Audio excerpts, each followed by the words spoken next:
The scent of old books and leather filled the private library, where Elena Alves spent most of her evenings. At 28, she had carved out a quiet existence cataloging rare manuscripts for the Vieira estate, a sprawling compound in the hills overlooking Boston. The work suited her, methodical, solitary, requiring precision and patience. It was the kind of job where she could disappear into the whisper of aged paper and the scratch of her pen, where the outside world with its noise and chaos couldn't reach her. Except for him. Bruno Vieira had a way of shattering her carefully maintained solitude without even trying. At 36, he moved through the world with the confidence of a man who had never been told no, who had built an empire from shadows and steel. His presence filled a room before he entered it, an electricity that made the air vibrate with unspoken warnings. When he walked into the library that October evening, Elena felt it in her spine. That familiar tightening, the way her breath caught despite her best efforts to remain professional. "You're still here," he observed, his voice carrying that slight rasp that came from too many late nights and too much whiskey. He wore a charcoal suit with the jacket unbuttoned, his white shirt open at the collar, sleeves rolled to reveal forearms marked with the kind of strength that came from more than gym workouts. His dark hair was slightly disheveled, as if he'd been running his hands through it, and his eyes, those impossible dark eyes that saw too much, fixed on her with an intensity that made her hands tremble against the manuscript she'd been examining. "The Medici collection requires careful attention," Elena replied, keeping her gaze on the delicate pages before her. "I wanted to finish cataloging this volume before the weekend." Bruno moved closer, and she caught his scent, sandalwood and something darker, something that reminded her of smoke and secrets. He stopped beside her desk, close enough that she could feel the warmth radiating from him, close enough that if she turned her head, she would be looking directly at the place where his shirt opened to reveal the hollow of his throat. "Always so dedicated," he murmured, and there was something in his voice that made her finally look up.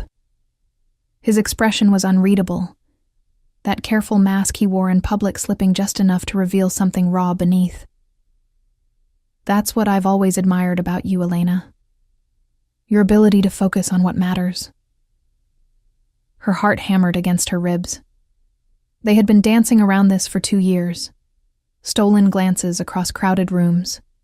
Conversations that lasted too long to be merely professional.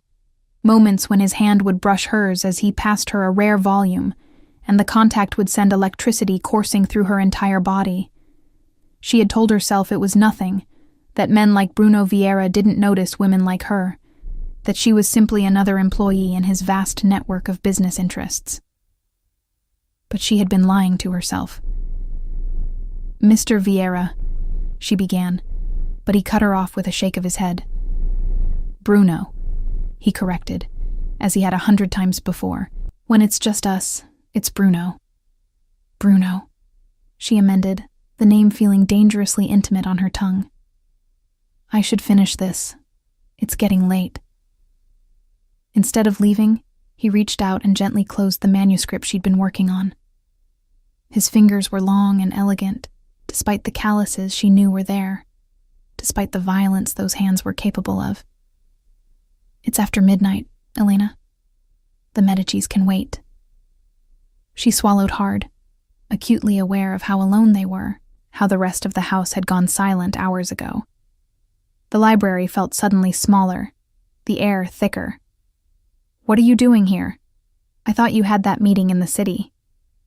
It finished early. He leaned against her desk, arms crossed, studying her with an expression that made her feel simultaneously seen and exposed. "I came back and saw the light still on. I wanted to make sure you weren't working yourself to exhaustion."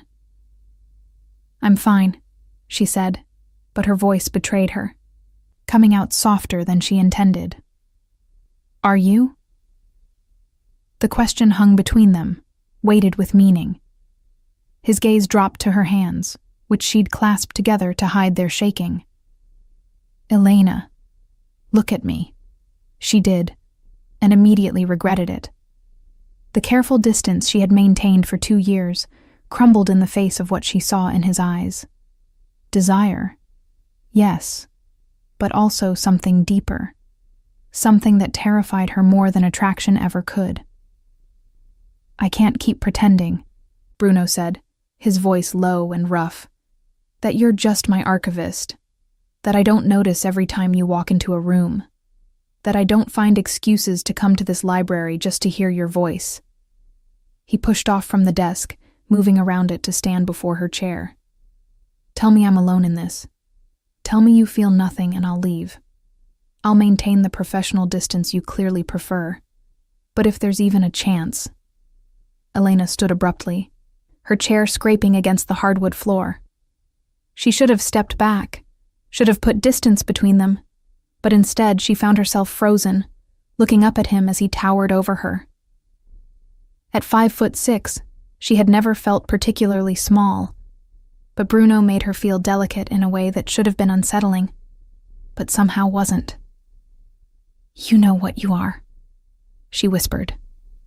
"What you do. The world you live in. Why would you want to drag me into that?" "I don't," he said simply. "I want to keep you separate from it, safe from it."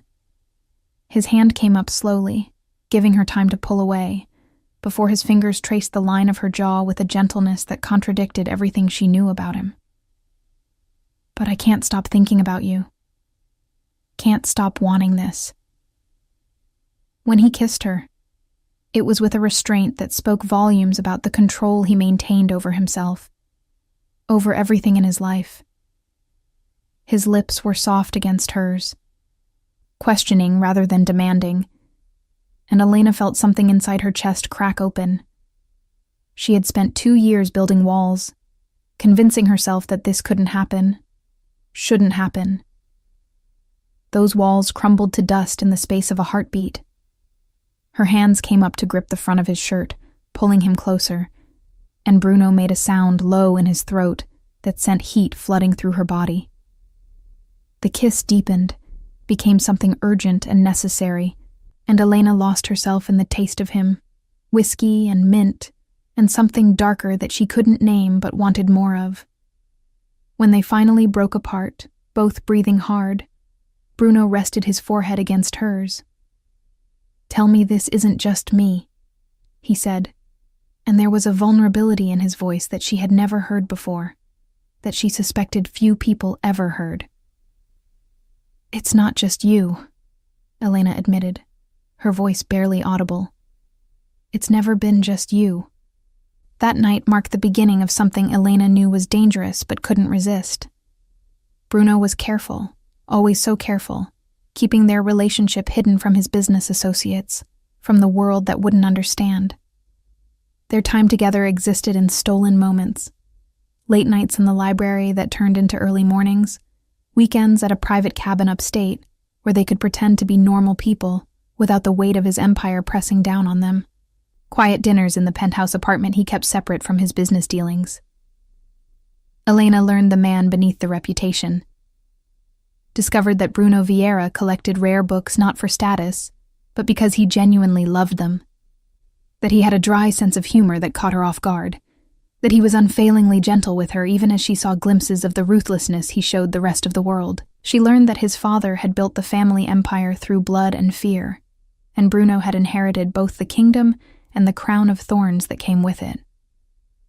"I never wanted this life," he told her one night, as they lay tangled together in his bed, the lights of Boston spreading below them like scattered diamonds.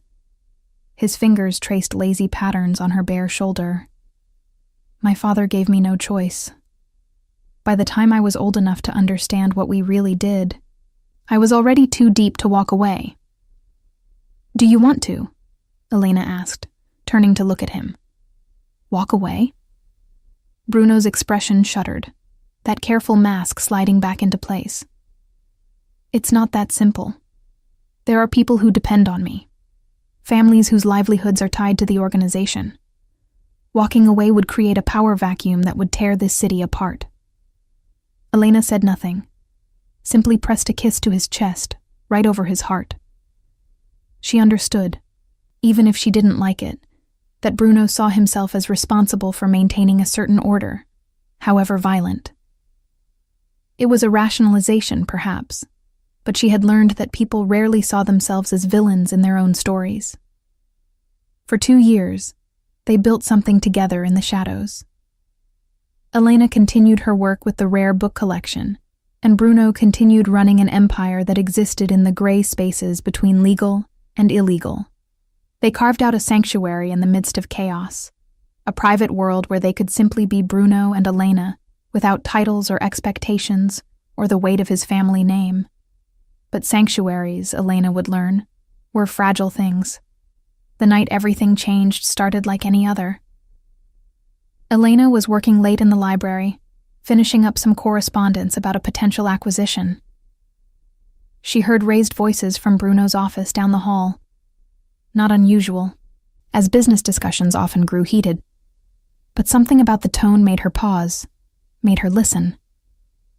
"You're getting sloppy, Bruno." The voice belonged to Leon Santos, Bruno's right hand, a man whose loyalty was absolute, but whose judgment was often brutal. "This woman is a distraction you can't afford." Elena's blood ran cold. "My personal life is not your concern." Bruno's voice was tight with warning. "It is when it affects your decision-making," Leon countered. "The Boston crew is asking questions. The Irish are getting bold because they think you're distracted. And that business with the shipment last month. You hesitated, Bruno. You never hesitate. One delayed decision does not mean. It means you're thinking about something other than the organization," Leon interrupted. "It means you're vulnerable. And in our world, vulnerability gets people killed.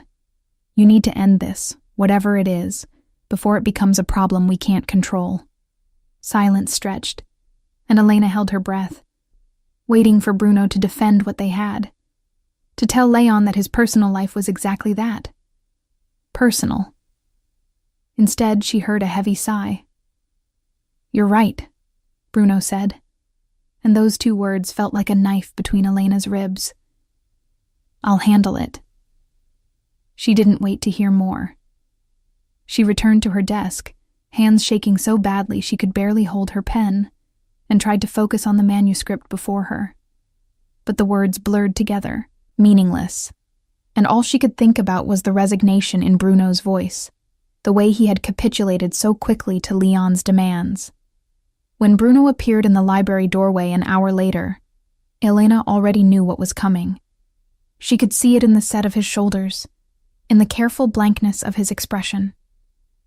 He had put his armor back on, had become once again the man the world saw rather than the one she knew. "We need to talk," he said. And even his voice had changed, gone cold and remote. Elena set down her pen with deliberate care. "I heard." Something flickered in his eyes. Surprise, perhaps, or relief that he wouldn't have to explain. "Then you understand." "No," she said, standing to face him. "I understand what Leon said. What I don't understand is why you agreed with him." Bruno's jaw tightened. "Because he's right. This," he gestured between them, "is a liability I can't afford.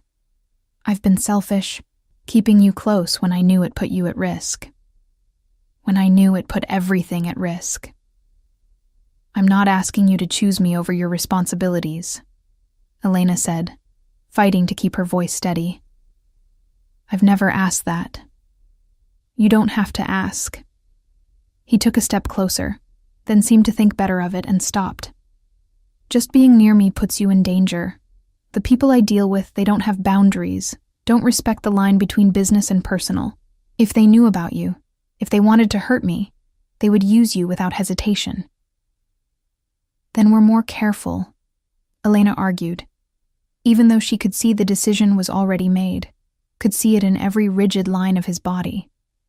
No. The word was final, absolute. "This ends tonight. You'll continue your work with the collection, but that's all it will be. Work. Professional. Distant. What we had, it's over." Elena felt something crack inside her chest, a clean break that would leave scars. Just like that? 2 years? And you're walking away because Leon told you to? I'm walking away because keeping you in my life is selfish, Bruno said. And for just a moment, the mask slipped, and she saw pain raw and honest in his eyes. Because I care about you too much to let you become collateral damage in my world. She wanted to argue, to fight, to make him see that she was capable of making her own choices about what risks to take. But looking at him, at the rigid set of his shoulders, the careful blankness he'd pulled over his features like a shield, Elena realized that this wasn't really about protecting her. It was about protecting himself, about maintaining the control he needed to run his empire without the complication of caring about someone who could be hurt. Forget you ever loved me, Bruno said, and his voice was steel now. The voice he used when giving orders he expected to be followed. That's not a request, Elena. It's for your own good. You don't get to decide what's good for me, she whispered, but even she could hear the defeat in her own words. Bruno moved to the door, then paused, his back to her. Your position here is secure. The work you've done with the collection is exceptional, and I won't punish you for my mistakes. But we maintain professional boundaries from now on. Is that clear? Elena wanted to scream, to throw something, to make him look at her and see what he was doing. Instead, she straightened her spine and met his gaze with as much dignity as she could muster. Perfectly clear, Mr. Vieira. Something in his expression splintered at her use of his formal name, but he recovered quickly. With a curt nod, he left, and Elena was alone in the library that had once been their sanctuary. She sank back into her chair, staring at the closed door, and tried to understand how 2 years could end in the space of a 5-minute conversation. That night, Elena cried for the first time in years. Not the delicate tears of heartbreak, but the kind of soul-deep sobbing that left her hollow and exhausted. She mourned not just the loss of Bruno, but the loss of what she'd thought they were building, the future she'd allowed herself to imagine in her weakest moments. By morning, she had made her decision. She would stay, would continue her work with the collection, but she would build walls so high and thick that Bruno Vieira would never again be able to reach the part of her that had loved him. She would be professional, competent, utterly untouchable. If he wanted distance, she would give him a distance so complete it would feel like she'd never existed in his life at all. The first weeks after Bruno ended things were the hardest Elena had ever endured. She showed up to work each day, cataloged manuscripts with mechanical precision, and avoided the main house whenever possible. The library became less a sanctuary and more a tomb, beautiful and quiet and suffocating in its memories of what had been. Bruno kept his word about maintaining professional boundaries. When they crossed paths, which happened less and less frequently as the weeks turned into months, he was unfailingly polite and utterly remote. He addressed her as Miss Alves, asked about her progress on various projects, in the same tone he might use with any employee, and never once allowed his mask to slip. Elena matched him coldness for coldness, professionalism for professionalism. She learned to steel herself against the sight of him, to ignore the way her heart still raced when he walked into a room, to pretend she didn't notice the shadows under his eyes that suggested he wasn't sleeping any better than she was. Her best friend Clara noticed the change immediately. Over coffee at their usual Sunday morning cafe, Clara studied Elena with eyes that saw too much. "You look terrible," Clara said bluntly. She was an art gallery owner with a sharp eye for detail and zero patience for polite lies. "Like you haven't slept in weeks. What's going on?"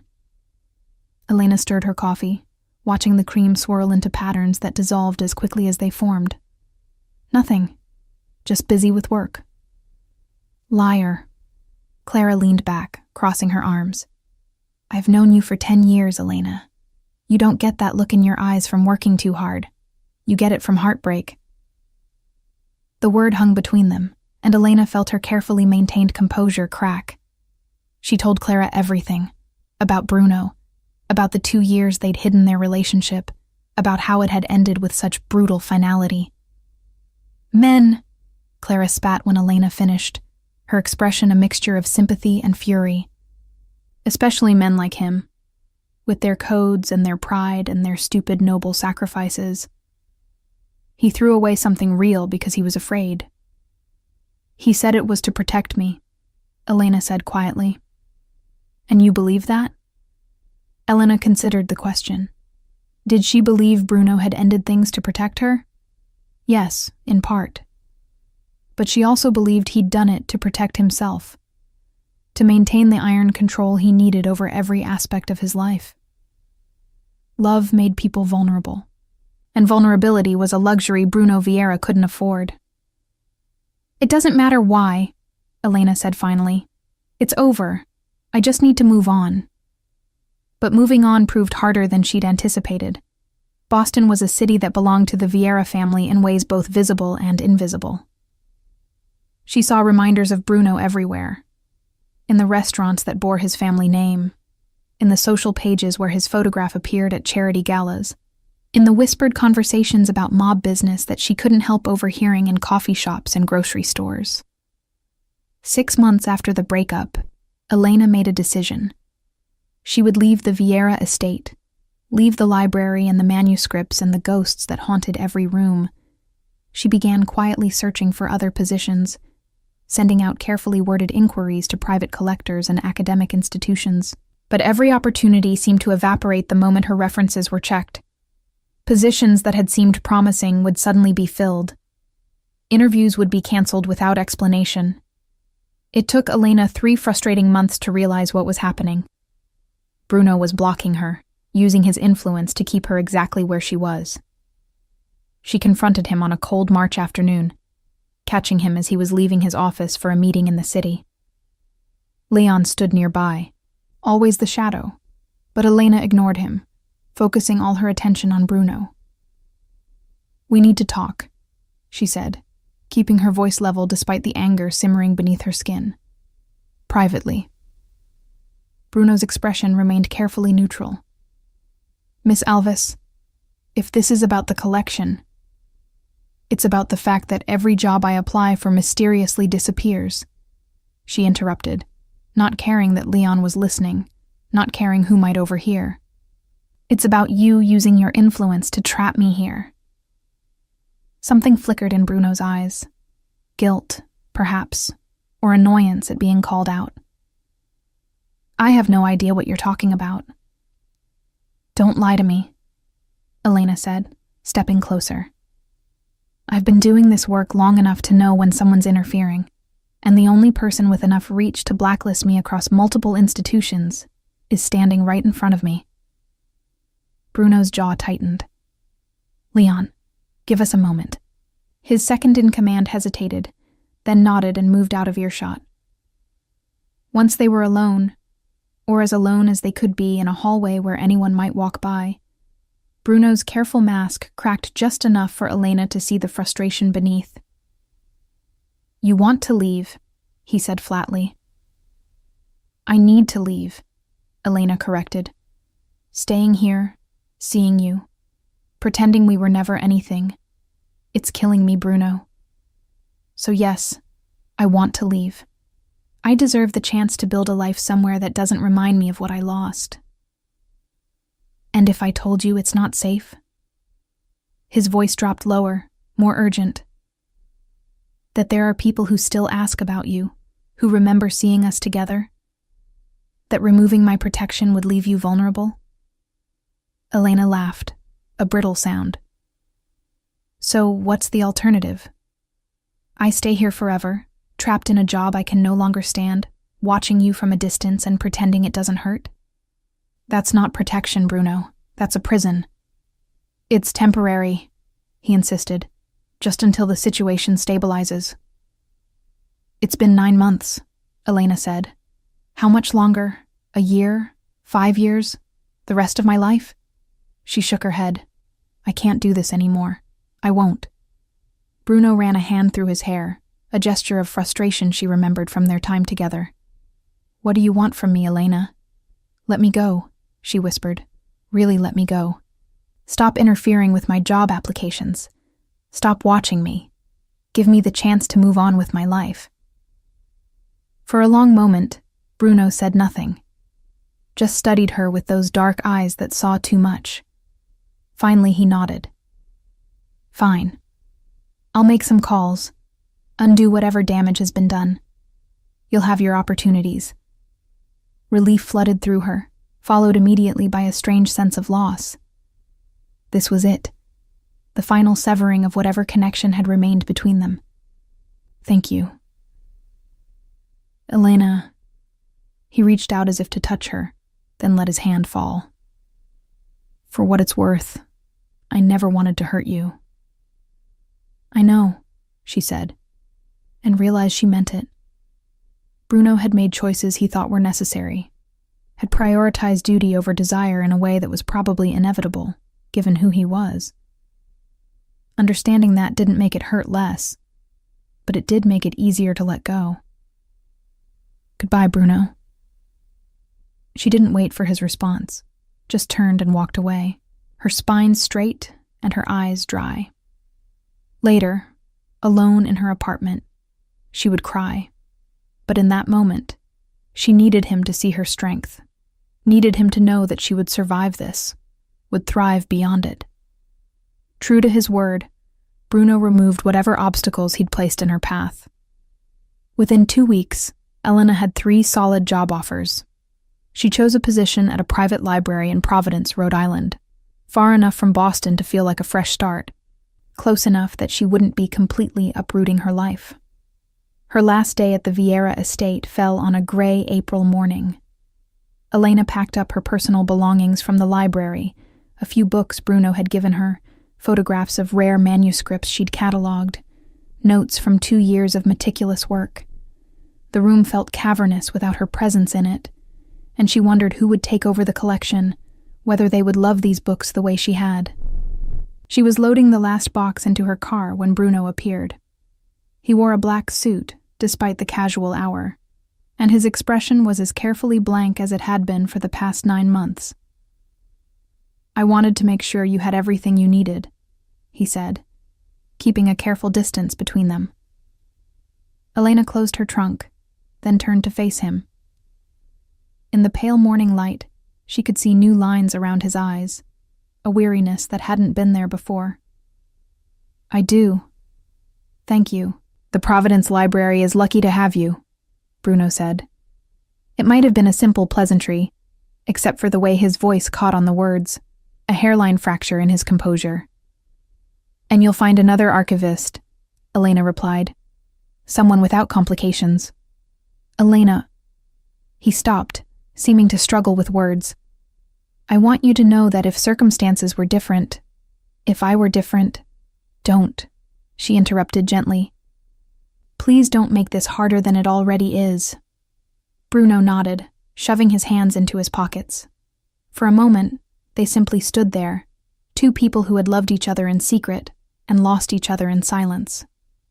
Then, Elena got into her car, started the engine, and drove away without looking back. In her rearview mirror, she saw Bruno standing in the driveway, watching her leave. The image grew smaller and smaller, until he disappeared entirely, and Elena allowed herself one final moment of grief for what might have been. Then she focused on the road ahead, on the future she would build with her own hands, and refused to look back again. Providence welcomed Elena with rain-washed streets and the smell of the ocean. The private library where she'd taken a position was housed in a renovated mansion overlooking the river, its collections spanning 4 centuries of American history. The work was engaging, the staff friendly without being intrusive, and for the first time in months, Elena felt like she could breathe without the weight of memory pressing down on her chest.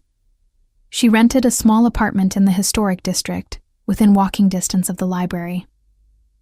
The space was modest, a 1-bedroom with creaking floors and windows that rattled in the wind. But it was hers, untainted by associations with Bruno, or the life she'd left behind in Boston. Slowly, painfully, Elena began to rebuild herself. She established routines that had nothing to do with avoiding anyone or maintaining professional distance. Sunday mornings at the farmer's market, Tuesday evenings at a bookshop that hosted readings, Friday nights with Clara, who drove down from Boston once a month for dinner and wine and conversations that didn't revolve around heartbreak. "You're looking better," Clara observed during one of these visits, nearly a year after Elena had left Boston. They were sharing a bottle of Chianti at a small Italian restaurant, and Clara studied Elena with the critical eye of someone who had watched her friend's slow recovery from the beginning. "Your eyes don't look quite so haunted." Elena smiled, realizing it was true. "I'm getting there. Some days are still hard, but they're fewer now." "Have you heard from him at all?" "No," Elena said, and the word didn't hurt quite as much as it once had. "And I don't expect to." Bruno made his choice. Clara swirled her wine thoughtfully. "You know what I think? I think he's probably miserable without you." "Or he's moved on completely," Elena countered. "You know how he is, compartmentalizes everything. Our relationship was just one box, and he closed it." "Maybe," Clara allowed. "But I've seen the way he looked at you, Elena. That's not something you just turn off." Elena changed the subject, unwilling to spend their limited time together dissecting Bruno's possible emotional state. She'd spent too many nights doing exactly that, imagining him in the penthouse they'd shared on weekends, wondering if he ever thought about her, if he regretted his decision. Those thoughts led nowhere productive, only to the kind of circular pain that kept wounds from healing. As the seasons turned and Elena settled more fully into her new life, she found herself thinking about Bruno less frequently. The sharp edges of grief had worn down to something more like wistful sadness, still there, but no longer cutting her with every breath. She dated occasionally, nothing serious. A professor from Brown University who talked too much about himself. A gallery owner who was charming but ultimately forgettable. A journalist who was interesting until he started asking pointed questions about her time working for the Vieira family. Elena ended that one quickly, unwilling to become someone's source for a story about organized crime. It was during her second year in Providence that Elena met Mario Suarez. She was at the library late one evening, working on cataloging a newly acquired collection of letters from a Revolutionary War general. The main doors had been locked for hours, and she was alone except for the security guard making his rounds. So when she heard footsteps approaching her workspace, she looked up in surprise. The man standing in the doorway was in his early 40s, with salt and pepper hair and kind eyes that crinkled at the corners when he smiled. He wore a well-tailored suit, but there was something approachable about him, a warmth that put Elena immediately at ease. "I'm sorry to disturb you," he said, his voice carrying a faint accent she couldn't quite place. "The security guard let me in. I'm Mario Suarez, a donor to the library. I wanted to see the Revolutionary War collection before the exhibition opens next month." Elena set down her pen, rising to greet him. "Elena Alves, head archivist. The collection is still being processed, but I'd be happy to show you what we have so far." What began as a professional courtesy evolved into a 2-hour conversation about history, preservation, and the stories contained in old letters. Mario was a widower, Elena learned, his wife having died 3 years earlier from cancer. He had channeled his grief into philanthropy, supporting libraries and museums throughout New England. "My wife loved history," he said at one point, running gentle fingers over the edge of a letter dated 1776. She would have been thrilled to see these preserved and shared with the public. There was no self-pity in his voice, just honest sadness and genuine appreciation for the work Elena was doing. She found herself warming to him, appreciating his thoughtful questions and his clear respect for the materials. "Would you like to have coffee sometime?" Mario asked as he prepared to leave. "I'd love to hear more about your work.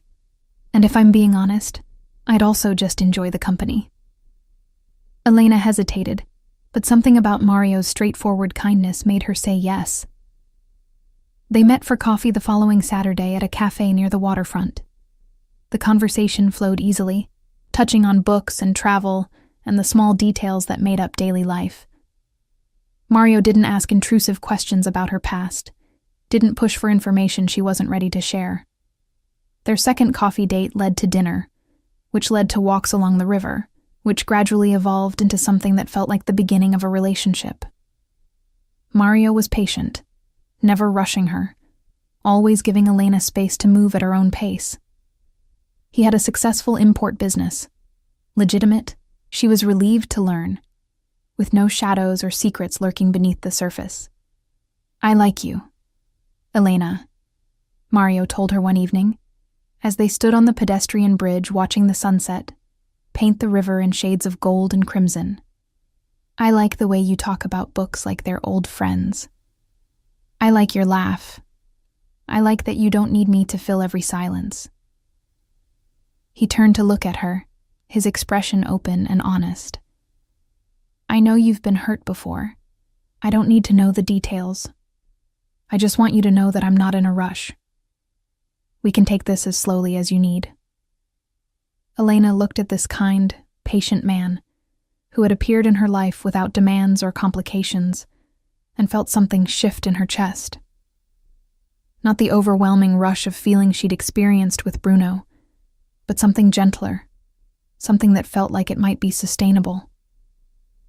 "I'd like that," she said softly. Taking it slow sounds perfect. As their relationship deepened over the following months, Elena found herself opening up in ways she hadn't expected. She told Mario about Bruno, not everything, but enough, that she'd been in love with someone who couldn't give her what she needed, that the ending had been painful but necessary, that she'd moved to Providence to escape the memories. Mario listened without judgment, without trying to fix or analyze. "We all have pasts," he said simply. "What matters is who we choose to be going forward."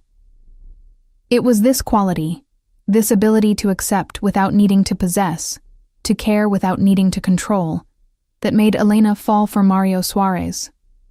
Not with the desperate intensity she'd felt for Bruno, but with a steady warmth that felt like coming home after a long journey through cold and dark. When Mario asked her to marry him, on a crisp October evening during their third autumn together, Elena said yes without hesitation. She loved this man who had shown her that relationships could be built on honesty and respect, who had never asked her to be anyone other than who she was. They planned a simple wedding, a ceremony at a small historic church in Providence, followed by a reception at a restaurant overlooking the harbor. Clara would be her maid of honor. Mario's business partner Fabio would serve as best man. No massive guest list, no elaborate production, just a celebration of two people who had found each other after loss. "Are you happy?" Clara asked during a fitting for bridesmaid dresses, studying Elena's reflection in the mirror. "Really, truly happy?" Elena considered the question, running her hands over the ivory silk of her wedding gown. Was she happy? Yes, she realized. Maybe not in the wild, all-consuming way she'd been happy with Bruno, but in a quieter, more sustainable way. Mario made her laugh. He respected her work. He never made her feel like she was a liability or a distraction. With him, she could simply be Elena, without the weight of secrets and shadows. "Yes," she told Clara. "I really am." The morning of her wedding dawned clear and bright, one of those perfect New England autumn days where the air smelled of fallen leaves and wood smoke. Elena dressed carefully in her simple gown, let Clara style her hair in a loose updo, and tried to ignore the flutter of nerves in her stomach. "You look beautiful," Clara said, stepping back to admire her work. "Mario's going to lose his mind when he sees you." Elena smiled at her reflection, seeing a woman who had survived heartbreak and built a new life. A woman who was ready to move forward, to commit to a future that didn't involve hiding or pretending or living in fear of the other shoe dropping. She was ready. She was happy. She was going to marry a good man who loved her, and if a small part of her heart still belonged to someone else, well, that was something she'd learned to live with. some losses you didn't recover from. You just learned to carry them. The church was small and beautiful, filled with late afternoon light that slanted through stained glass windows. Elena stood in the vestibule, her arm linked through Clara's, waiting for the music to begin. Through the partially open doors, she could see Mario standing at the altar, looking nervous and excited and everything a groom should be. The music started, a string quartet playing Pachelbel's canon, and the doors swung fully open. Elena took a deep breath, preparing to walk down the aisle toward her future. Then she saw him. Bruno Vieira stood in the back pew, and the sight of him hit Elena like a physical blow. He wore a dark suit, his hair slightly longer than she remembered, and his expression was completely unreadable. But his eyes, those dark eyes she'd tried so hard to forget, were fixed on her with an intensity that made the rest of the church fade into background noise. For a moment that felt like an eternity, Elena froze, her carefully constructed composure threatening to shatter. What was he doing here? How had he even known about the wedding? Then her training, her pride, her determination not to let him affect her anymore, kicked in. She straightened her spine, lifted her chin, and began walking down the aisle. Not to Bruno, not to the past, but toward Mario, toward the future she'd chosen for herself. As she passed Bruno's pew, Elena allowed herself one brief glance in his direction. Their eyes met, held for a heartbeat, and she saw something raw and broken in his expression. Too late, she thought. You're too late. Then she looked away and continued walking, her steps steady and sure, toward the man waiting for her at the altar. Elena's steps echoed in the quiet church as she made her way down the aisle, each footfall a deliberate choice to move forward. She could feel Bruno's gaze burning into her back, could sense the tension radiating from where he stood, but she refused to falter, refused to give him the satisfaction of knowing that his presence had shaken her. Mario's face as she approached was everything good and honest, joy and love, and a hint of relieved laughter that she'd actually appeared, that this was really happening. When she reached him and placed her hand in his fingers were warm and steady, grounding her in the present moment. The officiant began speaking, words about love and commitment that Elena had heard at countless weddings, but that felt newly significant now. She repeated her vows in a clear voice, slipped the ring onto Mario's finger, and accepted his gentle kiss with genuine affection. Through it all, she was acutely aware of Bruno's presence in the back of the church, a shadow she couldn't quite ignore no matter how hard she tried to focus on the man she was marrying. The reception was held at a restaurant overlooking the harbor, the kind of elegant but unpretentious venue that suited both Elena and Mario perfectly. The space was decorated simply: white flowers, candles, fairy lights strung overhead that would twinkle when evening fell. About 50 guests mingled, sipping champagne and sampling hors d'oeuvres. Elena circulated through the crowd on Mario's arm, accepting congratulations and well wishes from colleagues and friends. She was laughing at something one of Mario's business associates said when she felt it again, that prickling awareness that meant Bruno was nearby. She turned and found him standing near the bar, a glass of whiskey in his hand, watching her with that same unreadable expression. He'd removed his suit jacket, and his shirt was open at the collar, the sleeves rolled to his elbows in that way that had always made her pulse quicken. Even now, even after everything, her body betrayed her with its reaction to him. "Who's that?" Mario asked, following her gaze. "I don't recognize him from the guest list." Elena's throat went dry. "Bruno Vieira, my former employer." Mario's eyebrows rose slightly. "From Boston? I didn't realize you'd invited him." "I didn't," Elena said, fighting to keep her voice steady. "He must have found out somehow." Before Mario could respond, Clara appeared at Elena's elbow, her expression troubled. "We need to talk," she murmured, nodding toward the ladies' room. "Now." Elena excused herself, following Clara through the crowded restaurant. Once they were alone in the powder room, Clara turned to her with a mixture of concern and barely suppressed fury. "What the hell is he doing here?" Clara demanded. "Did you know he was coming?" "Of course not," Elena said, gripping the edge of the marble sink. "I don't know how he even found out about the wedding." Clara's expression softened slightly. "Are you okay? Do you want me to have him thrown out?" "Because I will. I'll cause a scene if necessary." "No," Elena said quickly. "That would only give him more power over the situation, make it seem like his presence matters." She straightened, meeting her reflection in the mirror. "I'm not going to let him ruin this day. I'm going to ignore him and focus on my husband." But ignoring Bruno proved harder than Elena had anticipated. He seemed to be everywhere she looked, at the edge of her vision, never quite approaching, but never quite leaving either. It was a psychological game, she realized, his presence a constant reminder of what they'd been, what she'd tried to leave behind. During dinner, Elena forced herself to focus on Mario's conversation with the couple seated across from them, to laugh at the best man's speech, to eat the expensive food that tasted like ash in her mouth.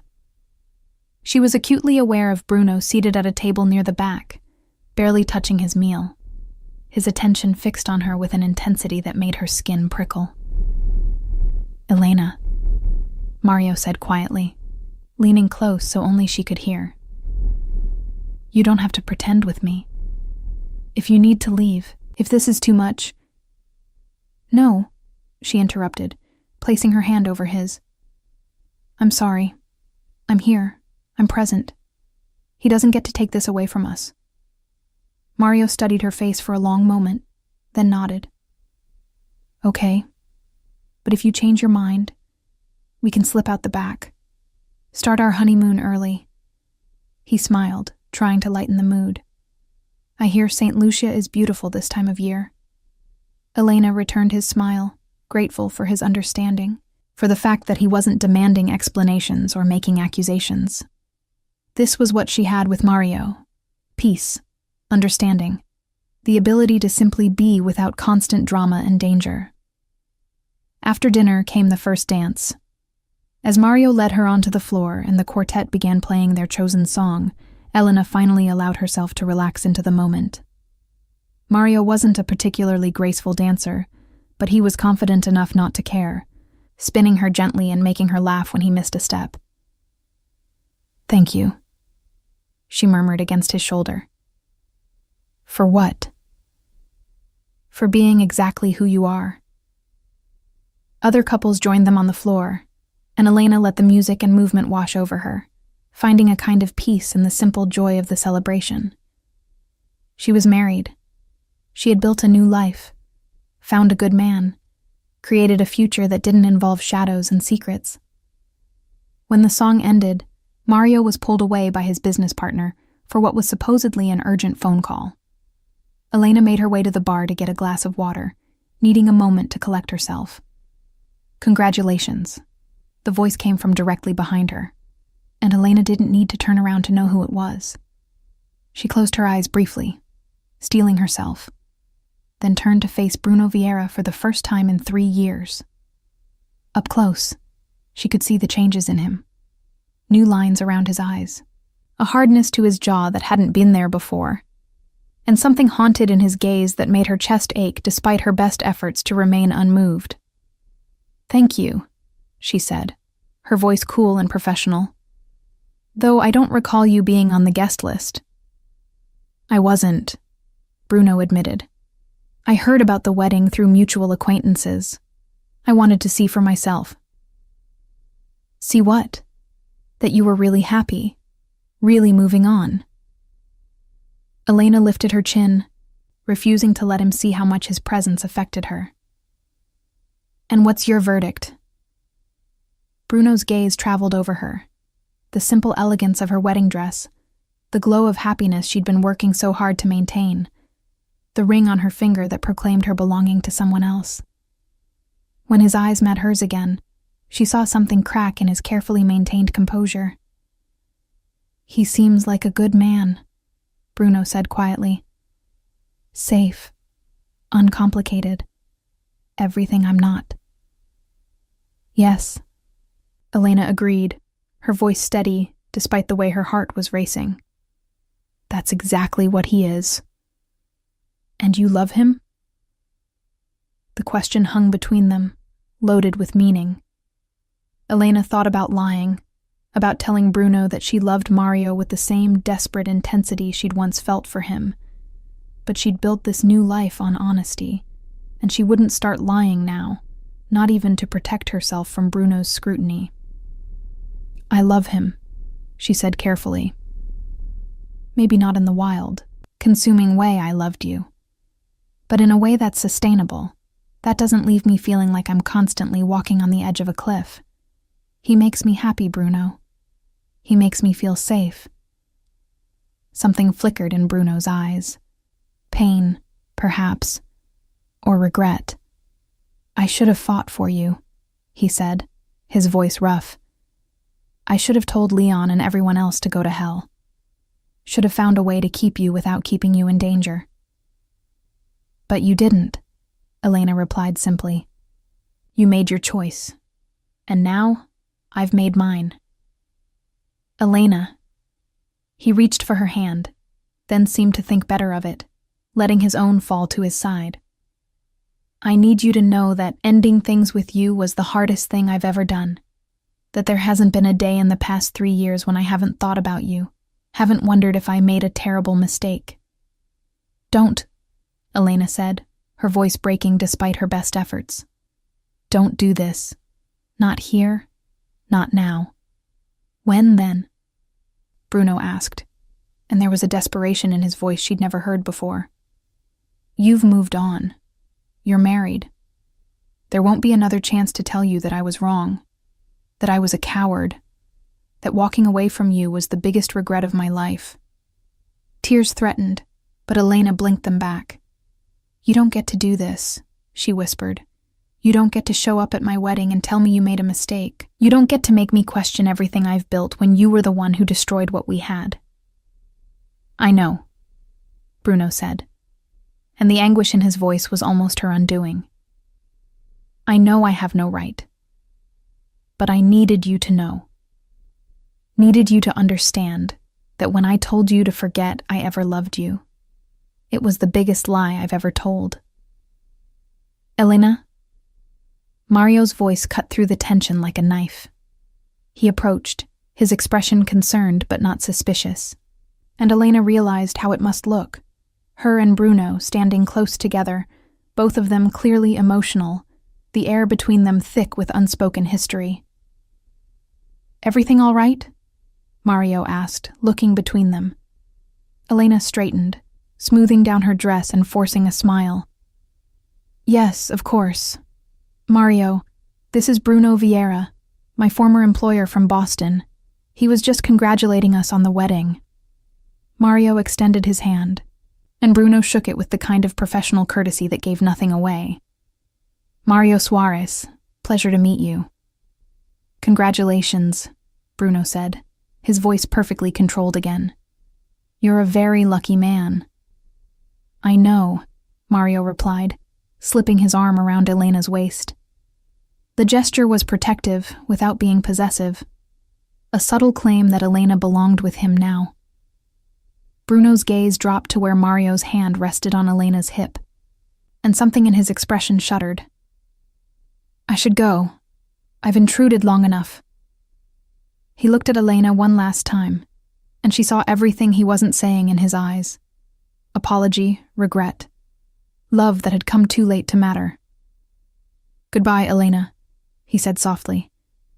Goodbye, Bruno. She watched him walk away, threading through the crowd of wedding guests toward the exit. With each step he took, Elena felt something loosen in her chest. Not grief, exactly, but a kind of bittersweet release. This was closure, she realized. The final ending to a story that had been left incomplete for too long. Are you sure you're okay? Mario asked, his voice gentle with concern. Elena turned to look at her husband, her kind, patient husband who had given her space to heal, who had never demanded more than she could give. who loved her without conditions or complications. "I am," she said, and realized it was true. "I really am." The rest of the reception passed in a blur of well wishes and dancing and the kind of joy that comes from celebrating something real and good. When Elena and Mario finally left for their honeymoon, driving away from the restaurant in a car decorated with ribbons and trailing cans, Elena looked back only once. The restaurant was lit up against the darkening sky, full of people laughing and celebrating, and somewhere in that light and warmth was the ghost of what she'd once had with Bruno. Beautiful and intense, and ultimately unsustainable. She turned back to face forward, to the future she'd chosen, and didn't look back again. The honeymoon in St. Lucia was everything Elena needed. Lazy mornings in bed, long walks on pristine beaches, dinners overlooking the ocean as the sun painted the sky in shades of fire. Mario was attentive without being smothering, adventurous without being reckless, and Elena found herself falling more deeply in love with him with each passing day. On their fourth night, as they sat on their private balcony watching the stars emerge, Mario took her hand. "Can I ask you something? About him?" Elena tensed slightly but nodded. They'd been avoiding the topic of Bruno since the wedding, circling around it like a wound too tender to touch. "Do you still love him?" The question was asked without accusation, just honest curiosity. Elena considered lying, then remembered her commitment to building this marriage on truth. "Part of me always will," she said quietly, "not in a way that threatens what we have. But he was my first real love, and that leaves a mark."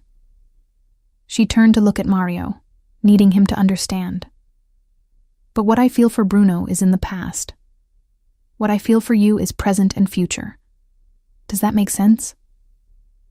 Mario was quiet for a long moment, then squeezed her hand gently. "Perfect sense. We all carry ghosts, Elena. What matters is that we don't let them haunt our present." The wisdom in his words, the complete absence of jealousy or possessiveness, reminded Elena why she'd said yes to this man. He understood that love wasn't about erasing someone's past, but about building a future strong enough to withstand it. They returned from their honeymoon to Providence, and the life Elena had built there. She went back to work at the library, threw herself into a new acquisition project, and settled into married life with surprising ease. Mario traveled frequently for business, but when he was home, they fell into comfortable rhythms. Dinner together when possible, quiet evenings reading in companionable silence, weekend trips to explore New England. 6 months into their marriage, at a gallery opening in Boston that Clara had invited them to, Elena ran into Leon Santos. Bruno's former right-hand man looked older, more tired, with new gray threading through his dark hair.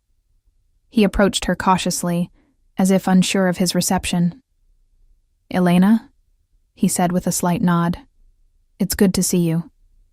"Leon." She kept her voice neutral, acutely aware of Mario standing beside her, of Clara hovering protectively nearby. "What brings you to Providence?" "Business," he said vaguely, "but I wanted to talk to you if you have a moment. Privately." Elena glanced at Mario, who gave her an encouraging nod. Clara looked less convinced but didn't object when Elena followed Leon to a quiet corner of the gallery.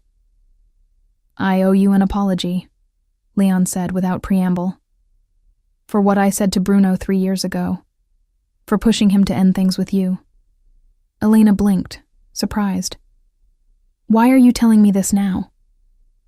Leon's expression was troubled. "Because I've watched what it did to him. The past 3 years he's been different. Colder, more reckless. He takes risks he never would have taken before, like part of him doesn't care what happens anymore." He met her gaze directly. "I thought I was protecting him, protecting the organization. But I was wrong. You made him better, Elena. You made him human." "Leon." "I'm not asking you to do anything," he interrupted. "You're married. You've moved on, and that's good. You deserve happiness. I just wanted you to know that what I did, It haunts me, and it's destroying him. Elena felt something twist in her chest. What do you want me to say? That I forgive you? That I'll go back to Bruno and make everything better? She shook her head. I can't do that. I won't do that. I have a husband who loves me. A life that doesn't involve looking over my shoulder or wondering if today's the day someone uses me to get to Bruno.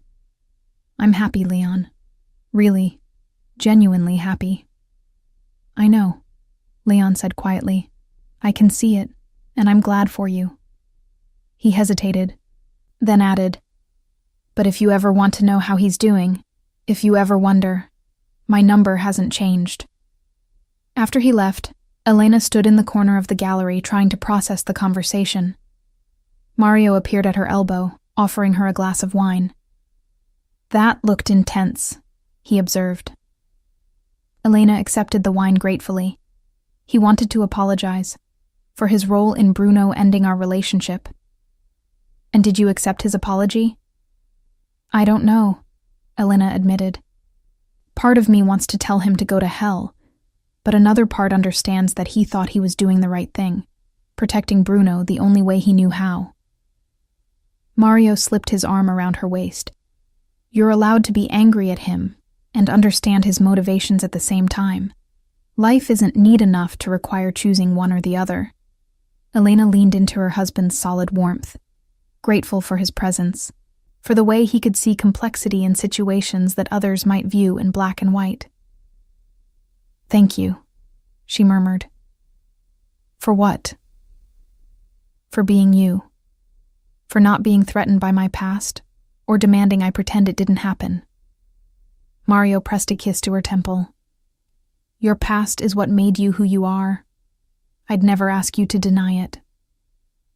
As the months passed, Elena found herself thinking about Bruno less frequently, the sharp edges of what they'd had dulling into something more like nostalgia. She heard about him occasionally, through Clara, who still had connections in Boston, through news articles about the Vieira family's various business ventures, but always at a remove, like hearing about a character in a story, rather than someone who had once known her more intimately than anyone. She learned that Bruno had become more isolated, that he rarely appeared at social events, that the organization under his leadership had become more ruthless, even as he'd made some of its operations more legitimate. She heard rumors of increased violence, of territorial disputes settled with brutal efficiency, of a man who seemed determined to prove he was exactly what the world expected him to be. Part of her grieved for the man she'd known, the one who had collected rare books and made her laugh and shown her gentleness in private moments. But that grief was tempered by the knowledge that she couldn't save him, couldn't be the light that pulled him back from whatever darkness he was embracing. She had her own life to live, her own happiness to protect. 2 years after her wedding, Elena and Mario attended a fundraiser for the Providence Library. The event was held at a historic estate, and Elena wore a simple blue dress that Mario had helped her pick out. As they mingled with donors and board members, Elena felt genuinely content. This was her world now, these people who valued books and history and preservation. She was laughing at something one of the library trustees said when she felt it, that familiar, prickling awareness that meant Bruno was nearby. Elena's laughter died, and she turned slowly, scanning the crowd. He stood near the entrance, talking with the event coordinator. He wore a dark suit, and from across the room, Elena could see he'd lost weight, that there was a hardness to his features that hadn't been there at her wedding. As if sensing her gaze, he looked up, and their eyes met across the crowded ballroom. For a moment, the world seemed to narrow to just the two of them. Elena saw recognition in his eyes, saw something that might have been longing or regret, but she also saw resignation, an acceptance that they existed in different worlds now, that whatever they'd had was truly over. Elena held his gaze for a long moment, then deliberately turned back to her conversation, back to Mario and the trustees and the life she'd built. It wasn't cruel, exactly, just a clear statement that she had moved on, that he no longer had the power to shake her foundations. When she glanced back toward the entrance later, Bruno was gone. "Was that him?" Mario asked quietly, having noticed the brief exchange. "Yes," Elena said. "But he left." "Good," Mario replied, not with jealousy, but with simple satisfaction that Elena's past wasn't going to intrude on her present. As the evening continued, Elena felt lighter somehow, as if that brief exchange had been another kind of closure. She had seen Bruno, had felt only a distant echo of what she'd once felt for him, and had turned back to her present without hesitation. That was growth, she realized. That was healing. The final ghost had been laid to rest. 3 years after Elena's wedding, Clara called with news that sent ripples through Elena's carefully constructed piece. "Bruno's getting married," Clara said without preamble, "to some socialite from a connected family. It's all over the Boston social pages." Elena was in her office at the library, surrounded by books that needed cataloging. She set down her pen carefully, processing this information. "That's good," she said finally. "He deserves to be happy." "Do you mean that?" Clara asked, skepticism evident in her voice. Elena considered the question honestly. Did she mean it? Yes, she realized with some surprise. Whatever complicated feelings she'd once had for Bruno Vieira had transformed over the past years into something more like distant goodwill. She wanted him to find what she'd found with Mario: peace, companionship, a reason to be better than the world expected. "I do mean it," Elena said. "He spent 3 years apparently making himself miserable. Maybe this will change that." Clara was quiet for a moment. "You're really over him, aren't you?" "I really am." It was true. Elena had built a good life in Providence. She and Mario were talking about starting a family, about buying a house with enough space for children and a library. She loved her work, loved the community she'd become part of, loved the quiet stability of a marriage built on mutual respect rather than desperate passion. Bruno belonged to a different chapter of her life, one that had closed completely. Several months later, Elena received an unexpected invitation to a symposium on rare book preservation being held in Boston. The event was sponsored by several prominent families, including the Vieiras. Elena's expertise with colonial-era manuscripts had apparently caught the attention of the organizing committee. "You don't have to go," Mario said when she showed him the invitation. "If it's too uncomfortable being back in Boston, around his world." "It's a professional opportunity," Elena interrupted gently. "And I'm not afraid of seeing Bruno anymore. That part of my life is over." Mario studied her face, then nodded. "Then you should go. I'll come with you. Make a weekend of it." The symposium was held at a prestigious private club in downtown Boston. Elena presented her research on preservation techniques for water-damaged manuscripts, fielded questions from colleagues, and networked with other archivists and historians. She was in her element, completely absorbed in discussing her work, when she sensed that familiar presence. Bruno stood near the back of the conference room, and beside him was a tall, elegant woman with perfect posture and a diamond engagement ring that caught the light. His fiancée, Elena assumed. They made a striking couple, both polished and powerful, the kind of pairing that made sense in his world. When Elena's presentation concluded and people began mingling, Bruno approached with his fiancée CDE on his arm. "Elena," he said, his voice carefully neutral. "Excellent presentation. Your work with the colonial manuscripts is impressive." "Thank you," Elena replied, matching his professional tone. Up close, she could see that marriage or the prospect of it had softened some of the hardness she'd noticed at the Providence fundraiser. He looked healthier, more settled. "This is my fiancée 1GCE, Isabella Romano," Bruno continued. "Isabella, Elena Alves, formerly my head archivist." Isabella extended a perfectly manicured hand, her smile polite but assessing. "It's lovely to meet you. Bruno speaks very highly of your work with his collection." "The pleasure is mine," Elena said, shaking her hand. Congratulations on your engagement. Thank you. Isabella's gaze flickered between Elena and Bruno, and Elena saw the moment she recognized that there was history here, something unspoken, but significant. To Isabella's credit, she didn't become territorial or cold. Instead, she simply moved slightly closer to Bruno, a subtle claim that he belonged to her now. Bruno's hand came to rest at the small of her back, a gesture Elena remembered well. And she felt nothing, no jealousy, no regret, just a distant acknowledgement that he had found someone to fill the space she'd left. I should get back to my husband, Elena said, nodding toward where Mario stood talking with another presenter. But it was good to see you, Bruno. I'm glad you're doing well. You too, Bruno said, and there was a finality in his voice that matched the feeling in Elena's chest. Be happy, Elena.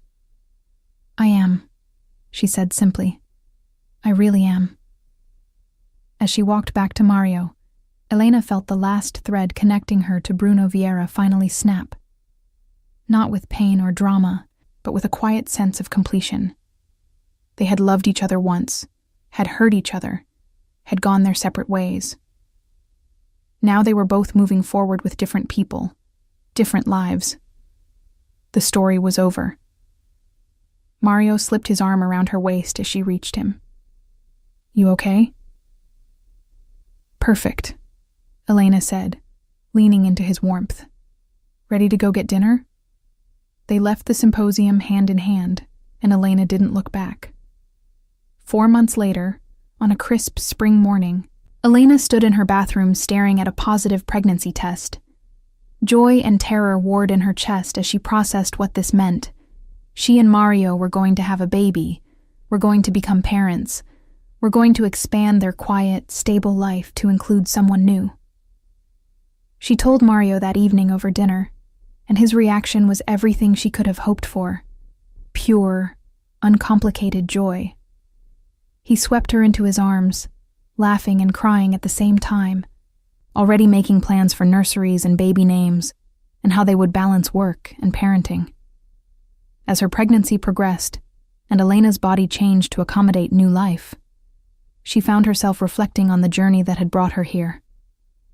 The heartbreak with Bruno that had nearly destroyed her.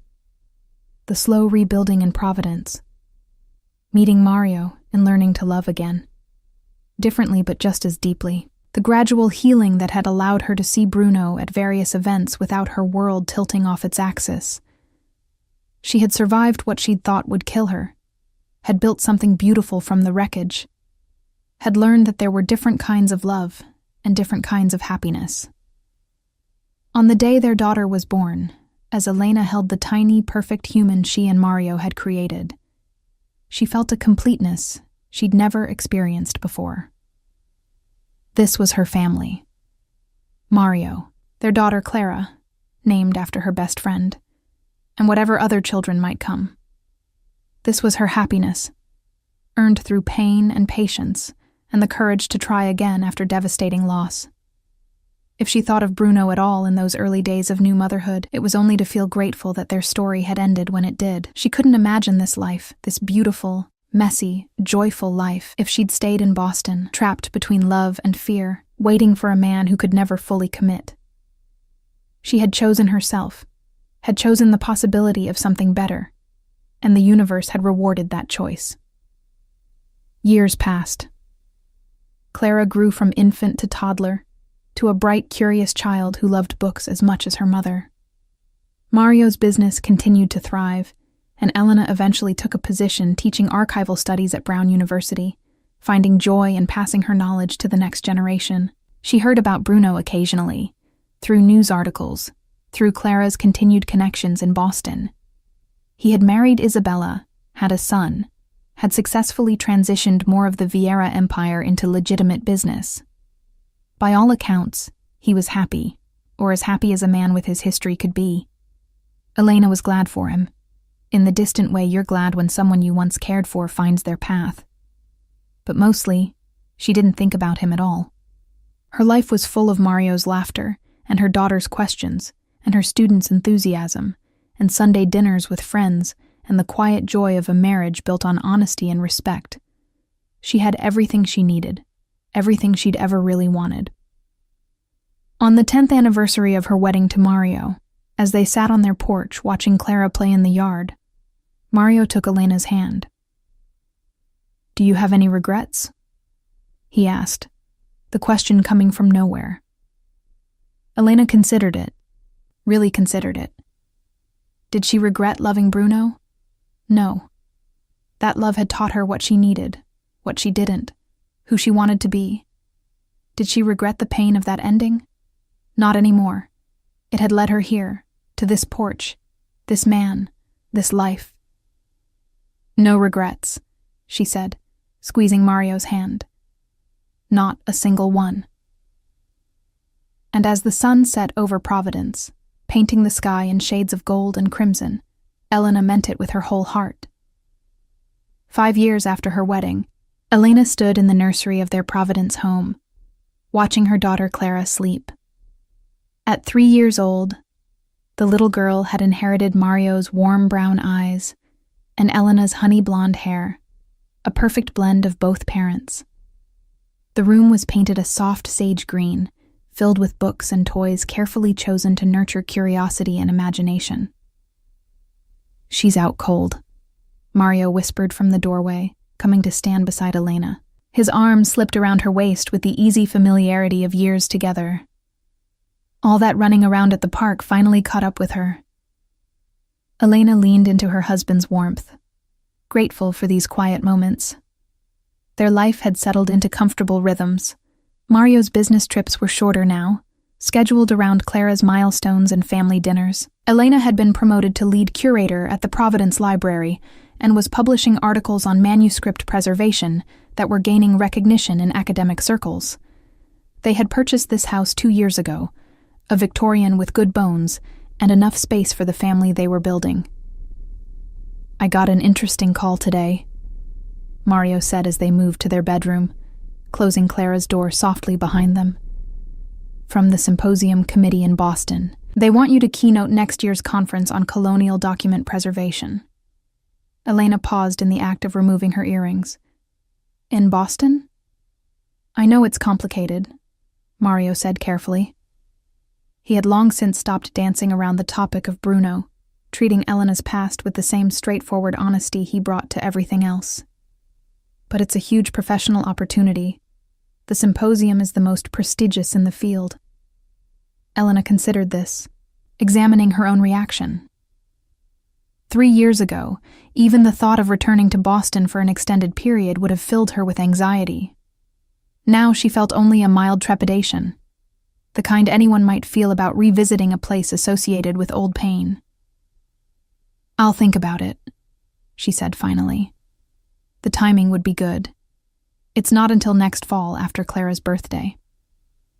That night, as Mario slept beside her, Elena lay awake thinking about Boston.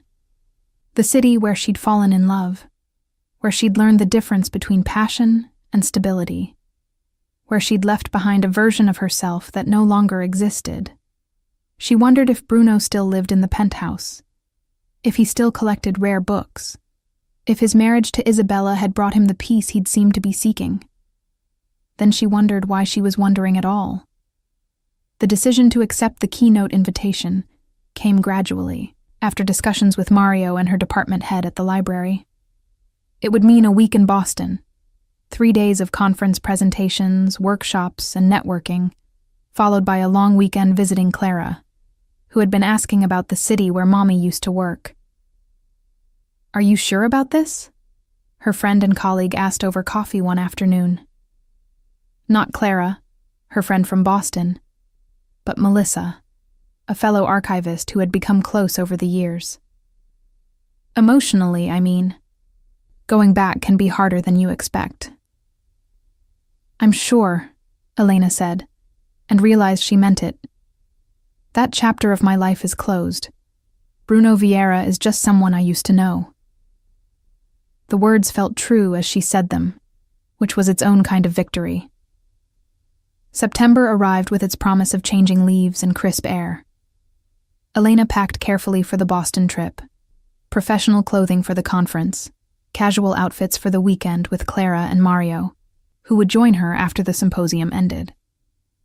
She brought the presentation she'd been refining for months, printed materials for the workshops she'd be leading, and a small photo of her family that she always traveled with. The conference hotel was in downtown Boston, a modern glass structure that bore no resemblance to any place she'd been with Bruno. Elena checked in, unpacked in her efficient single room, and tried to ignore the flutter of nerves in her stomach. This was work, nothing more. The fact that Bruno's city sprawled beyond the hotel windows was irrelevant. The first day of the symposium passed in a whirlwind of presentations and conversations with colleagues from across the country. Elena delivered a well-received talk on moisture damage in 18th century manuscripts, fielded thoughtful questions, and accepted invitations to collaborate on future research projects. By the time she returned to her hotel room that evening, she was exhausted and satisfied, having nearly forgotten to worry about unexpected encounters. The second day brought a surprise she should have anticipated. Elena was examining a display of preservation tools during the afternoon exhibition when she heard a familiar voice behind her. "Miss Alves, I thought that was you." She turned to find Leon Santos standing there, looking older but not dramatically changed. His dark suit was impeccable, his expression cautiously friendly, his eyes assessing her with the same shrewd intelligence she remembered. "Mr. Santos," Elena replied evenly, recovering her composure. "I didn't expect to see you here." "The Vieira Foundation is one of the symposium's primary sponsors," Leon explained. "I'm here representing our interests in historical preservation." He paused, then added, "You look well. Happy." "I am," Elena said simply, seeing no reason to elaborate. Leon glanced around the crowded exhibition hall, then lowered his voice slightly. "Would you have coffee with me? Just for a few minutes. There's something I'd like to discuss." Every instinct told Elena to refuse, to maintain the careful distance she'd built between her present and her past. But curiosity won out, and 15 minutes later they sat in the hotel's coffee shop, watching conference attendees stream past through the glass walls. "How is he?" The question emerged before Elena could stop it, surprising them both. Leon's expression softened with something like relief, as if he'd been waiting for permission to discuss Bruno. "Surviving." The marriage to Isabella lasted 3 years before they divorced. Amicable enough. They wanted different things. She's remarried now, very happy by all accounts. Elena absorbed this information, feeling nothing but mild surprise. "And Bruno?" "Focused on legitimizing the family business," Leon said. "He's largely succeeded. The Vieira empire is mostly above board now. Real estate, import-export, venture capital. He's become something of a philanthropist, actually. The foundation does good work with historical preservation and arts education." "That's good," Elena said, meaning it. "I'm glad he found a constructive path." Leon studied her carefully. "He asks about you sometimes, not often and never directly, but I know when he's wondering how you are, if you're happy." "Why are you telling me this?" Elena asked, not unkindly. "Because I owe you honesty," Leon replied. 3 years ago, when I saw you at that gallery in Boston, I apologized for my role in ending your relationship with Bruno. But I never told you the whole truth." He paused, choosing his words carefully. "When I told Bruno that you were a distraction, a liability, I wasn't wrong about the danger, but I was wrong about something more important." Elena waited, letting the silence encourage him to continue. "I was afraid," Leon admitted, "of what loving you was doing to him. Bruno Vieira, the man I'd known since childhood, the man who made decisions based on strategy and never on sentiment. He was changing, making choices based on what would make you happy rather than what would strengthen his position. And I thought that made him weak. But you were wrong." Elena supplied quietly. I was catastrophically wrong, Leon said, his voice heavy with regret. Loving you didn't make him weak. It made him human. It gave him something worth protecting beyond power and territory. When he lost you, when he chose duty over love because I convinced him it was necessary. He broke off, shaking his head. He survived it, but something in him broke that never quite healed. Elena felt an unexpected ache in her chest, not for herself, but for the man Bruno had been, the one who had collected rare books and made her laugh and showed her tenderness when no one else was watching. I appreciate you telling me this, she said finally, but it doesn't change anything. Bruno made his choice. I made mine. We're both living with the consequences. Are you happy with your choice? Leon asked directly. Elena thought of Mario, of Clara, of the life they'd built together brick by careful brick. Yes, she said with complete honesty. I am. My husband is a good man who loves me without conditions or complications. My daughter is healthy and bright and brings me joy every single day. I have work that matters, friends who care about me, a future that doesn't involve looking over my shoulder. So yes, I'm happy. Leon nodded slowly. Then I'm glad, and I hope... He hesitated, then continued. I hope someday Bruno finds that kind of happiness too. So do I, Elena said, and realized she meant it. They parted cordially, Leon returning to his foundation duties, and Elena to the symposium. But the conversation lingered in her mind through the afternoon workshops and the evening reception. She wondered about Bruno's divorce, about what he'd been doing for the past 5 years, about whether he'd truly found peace in his new legitimate empire. Then she called Mario from her hotel room, heard Clara's excited chatter in the background, and remembered that these were idle curiosities, nothing more. Her life was in Providence now, not in the past. The final day of the symposium brought the keynote addresses. Elena delivered hers in the main ballroom to an audience of nearly 300 preservation professionals, academics, and private collectors. She spoke about the intersection of science and art in manuscript conservation, about the responsibility of preserving history for future generations, about the delicate balance between access and protection. The presentation was well received, earning enthusiastic applause and several standing ovations. During the question and answer session, Elena fielded inquiries with confidence and grace, her expertise evident in every response. She had prepared for months, but more than that, she had lived this work for years. It was hers in a way nothing had ever been hers when she was with Bruno, earned through her own effort, untainted by association with his name or his power. After the session ended, Elena was immediately surrounded by colleagues wanting to discuss collaboration, students seeking advice, collectors hoping to hire her consultation services. She worked the crowd with professional warmth, handing out business cards and accepting invitations to upcoming conferences. It was in this swirl of congratulations and networking that Elena felt it. That familiar, prickling awareness she'd learned to recognize years ago. She looked up and found Bruno Vieira standing near the back of the ballroom.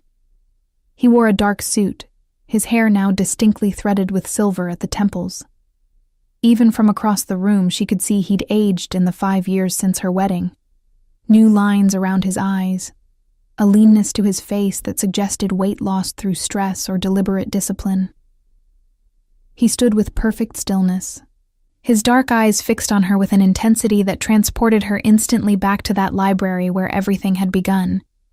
Their gazes locked, held for a heartbeat, and Elena felt the ground shift beneath her feet. Not because old feelings resurfaced. They didn't. But because she suddenly understood with perfect clarity that some connections, once forged, never completely sever. They might fade, might transform into something unrecognizable, but they never entirely disappear. Then someone asked her another question, and Elena turned back to the conversation, deliberately choosing to focus on her present rather than her past.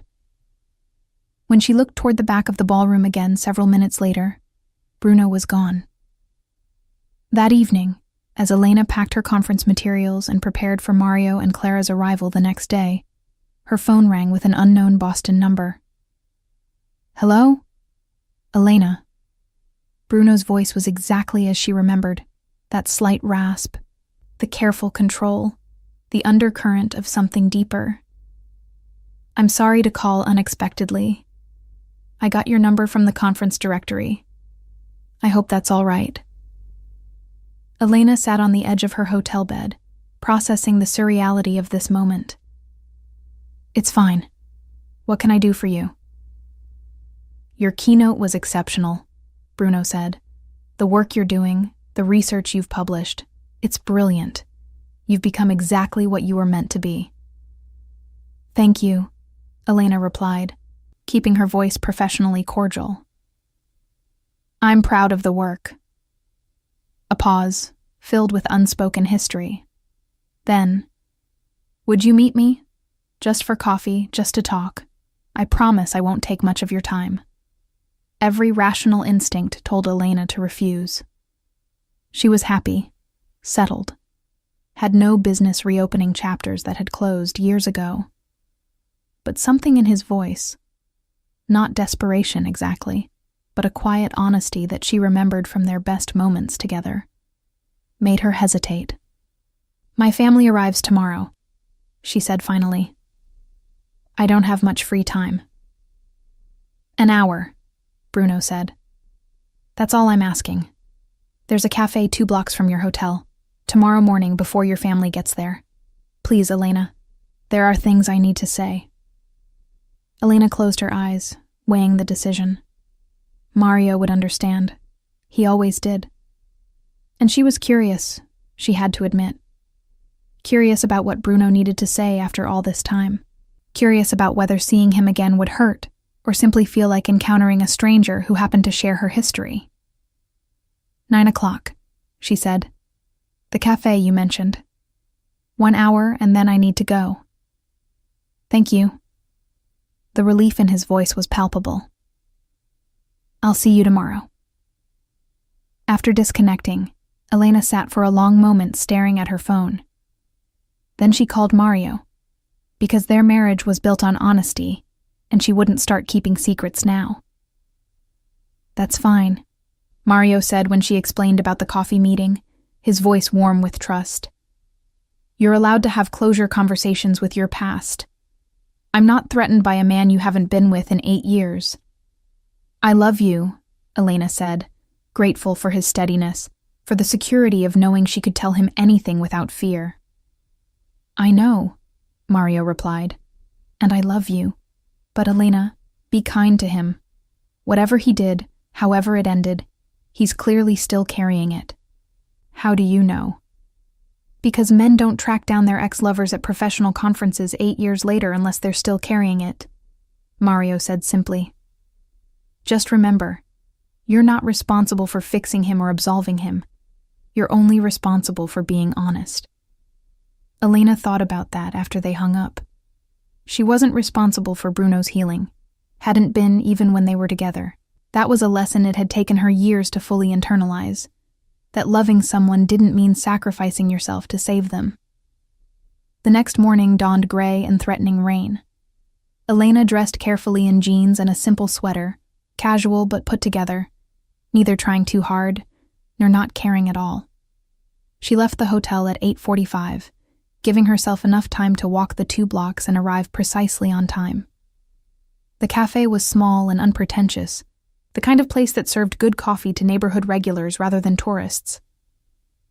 Bruno was already there, seated at a corner table with 2 cups of coffee waiting. He stood when she entered, a gesture of old-fashioned courtesy that made her think of all the small ways he'd once tried to show respect. "Thank you for coming," he said, as she sat across from him. "I wasn't sure you would." Elena accepted the coffee he'd ordered for her. Oat milk latte, her preference, which he somehow still remembered. "You said you had things to say." Bruno studied her for a long moment, and Elena let him look, secure enough in herself not to need to fill the silence. She saw him taking in the changes, the confidence in her posture, the wedding ring on her finger, the peace in her expression that had been absent when they were together. "You're happy," he said finally. "Really happy.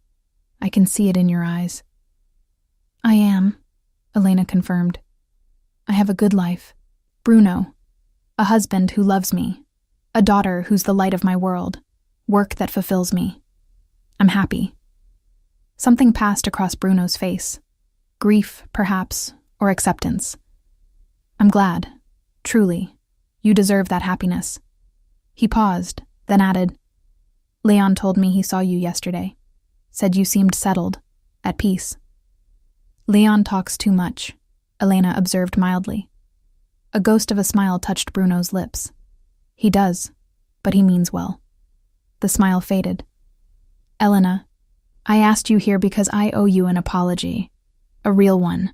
Not the inadequate words I've rehearsed in my head for 8 years." "You don't owe me anything," Elena said gently. "What happened between us, it was complicated. We both made choices." "No." Bruno's voice was firm. "I made choices. I chose duty over love, fear over courage. I chose to believe that keeping you meant destroying you, when the truth was that letting you go destroyed something in both of us." He leaned forward, his eyes intense. "I was wrong, Elena, about everything. About what you needed, about what I was capable of giving, about whether love was worth the risk." Elena felt her throat tighten with unexpected emotion. "Bruno." "Let me finish," he interrupted. "Please, I've been rehearsing this for years." He took a breath, choosing his words with visible care. "When you left, I told myself I'd done the right thing, protected you from my world, from the danger that comes with my name. I threw myself into work, became colder, more ruthless. Leon told you about Isabella, I assume." Elena nodded. "I married her thinking I could build something new, something uncomplicated, but it was a mistake from the beginning. She was lovely, intelligent, deserving of someone who could love her fully. But I couldn't, because part of me was still in that library, still watching you walk away, still wondering if I'd made the biggest mistake of my life." "Bruno," Elena said quietly, "you can't blame yourself forever. You made the choice you thought was right at the time." "That's just it."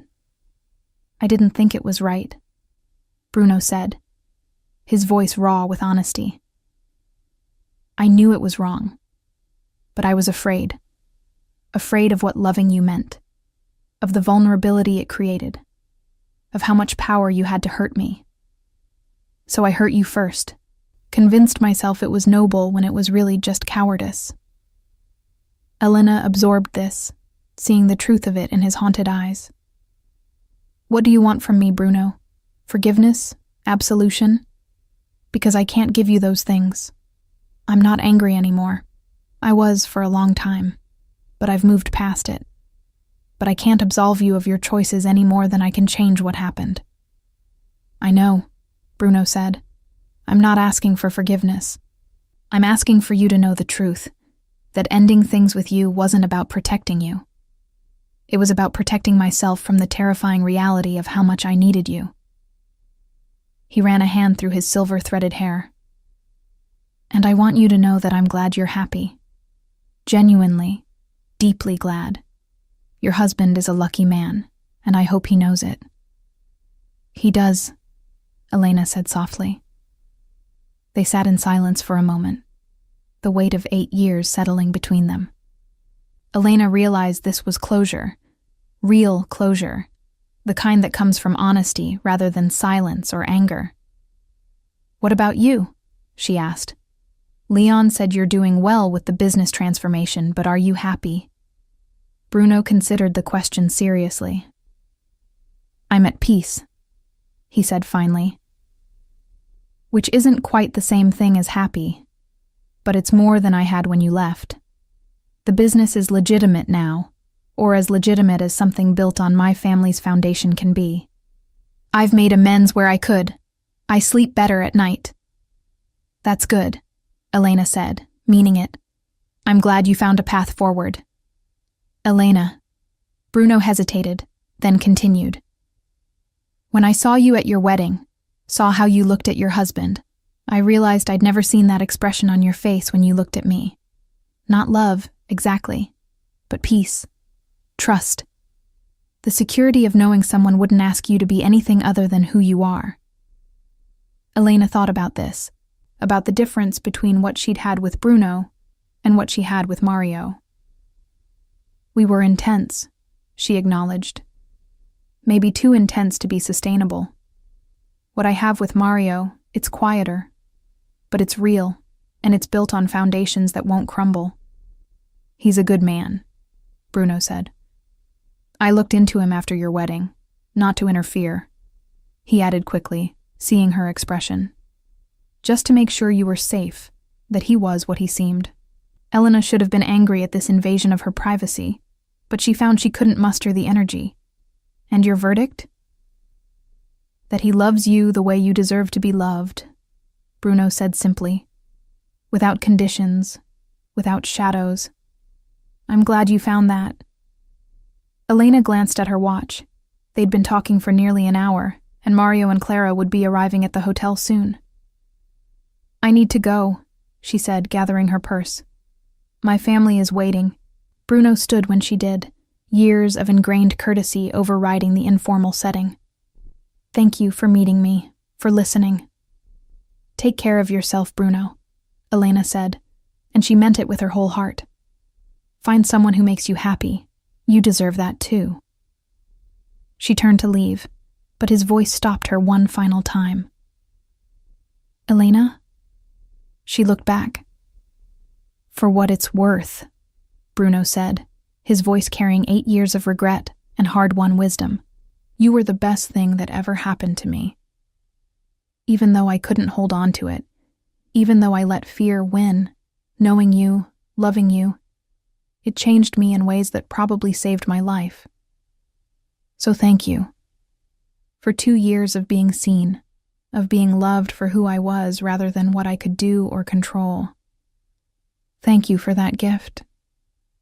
Elena felt tears prick her eyes for the first time since sitting down. "You're welcome," she whispered. "And Bruno, you gave me gifts too. You taught me what I needed, what I didn't, what I deserved. Without you, I wouldn't have recognized it when I found it." She left then, stepping out into the gray Boston morning with tears on her cheeks and a lightness in her chest she hadn't expected. The conversation had been painful but necessary, a final closing of doors that had remained cracked open for too long. By the time she reached her hotel, the tears had stopped, and she felt strangely cleansed. She had seen Bruno, had heard his apology, had offered her own kind of closure.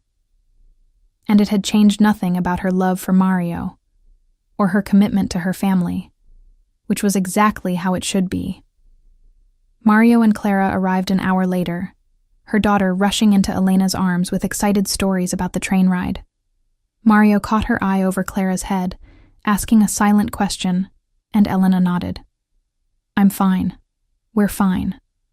That afternoon, they visited the Boston Children's Museum, where Clara delighted in the interactive exhibits and Mario indulged her every whim. Elena watched her husband and daughter together and felt a rush of gratitude for this life, these people, this love that required nothing of her except that she show up honestly. On their last evening in Boston, as they walked through the public garden with Clara running ahead to chase ducks, Mario took Elena's hand. "How was it?" he asked. "Seeing him?" Elena thought about the question, about Bruno's apology and her own sense of closure. "Sad," she said finally, "but necessary. He needed to say what he said, and I needed to hear it. But it didn't change anything important.